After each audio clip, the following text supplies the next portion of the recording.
നാം ഏറ്റവും ആദ്യം ജിഹാദ് ചെയ്യേണ്ടത് ശരിയായ ദീന് പഠിച്ചു മനസ്സിലാക്കുന്ന വിഷയത്തിലാണ്. എന്താണ് സന്മാർഗം, യഥാർത്ഥ മതം എന്താണ്, അതിലെ വിശ്വാസ ആചാര അനുഷ്ഠാനങ്ങൾ എന്താണ് എന്ന് കൃത്യമായി പഠിക്കുന്ന വിഷയത്തിൽ നമ്മൾ ജിഹാദ് ചെയ്യേണ്ടതുണ്ട്. ഇല്ല എങ്കിൽ ഈ ലോകത്തും പരലോകത്തും അവർക്ക് രക്ഷപ്പെടാൻ കഴിയില്ല. അത് അവരുടെ ദൗർഭാഗ്യത്തിന് കാരണമായി തീരുമെന്നാണ്. ഇന്ന് ധാരാളം ആളുകൾ അവർ പലതരം ജിഹാദിനെ കുറിച്ച് അവർക്കറിയാം. എന്നാൽ അള്ളാഹുവിന്റെ ദീന് പഠിച്ച് മനസ്സിലാക്കുക എന്ന ജിഹാദിനെ സംബന്ധിച്ച് അവർ മനസ്സിലാക്കുന്നില്ല, അതിന്റെ ഗൗരവം അവർ കാണുന്നില്ല. നമുക്കറിയാമല്ലോ റസൂലുള്ളാഹി സ്വല്ലല്ലാഹു അലൈഹി വസല്ലമ പഠിപ്പിച്ചിട്ടുള്ളത് മൻ യുരിദില്ലാഹു ബിഹി ഖൈറൻ യുഫഖിഹു ഫിദ്ദീൻ. അള്ളാഹു ഒരാൾക്ക് ഖൈർ ഉദ്ദേശിച്ചാൽ മതത്തിൽ അയാൾക്ക് അറിവ് നൽകുമെന്നാണ്.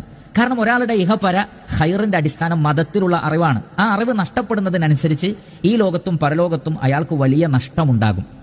അതുകൊണ്ട് യഥാർത്ഥത്തിൽ നമ്മുടെ മനസ്സിനെ നമ്മൾ പരിശീലിപ്പിക്കേണ്ടത്, നമ്മുടെ ശരീരത്തിൽ നമ്മൾ ചെയ്യേണ്ടുന്ന ഏറ്റവും വലിയ ജിഹാദ് യഥാർത്ഥ മതം എന്താണ് എന്ന് പഠിക്കലാണ്. എന്താണ് ഖുർആനും യഥാർത്ഥ നബിചര്യയും നമ്മളെ പഠിപ്പിക്കുന്നത്, സ്വഹാബികൾ എങ്ങനെയാണ് ദീനിനെ മനസ്സിലാക്കിയത്, ഇതൊക്കെ മനസ്സിലാക്കാനും പഠിക്കുവാനും വലിയ ഒരു ശ്രമം തന്നെ നമ്മുടെ ഭാഗത്ത് നിന്ന് ആവശ്യമുണ്ട്.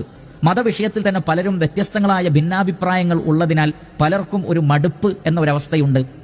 ഇതിനെല്ലാം നമ്മൾ മറികടന്നേ മതിയാകൂ.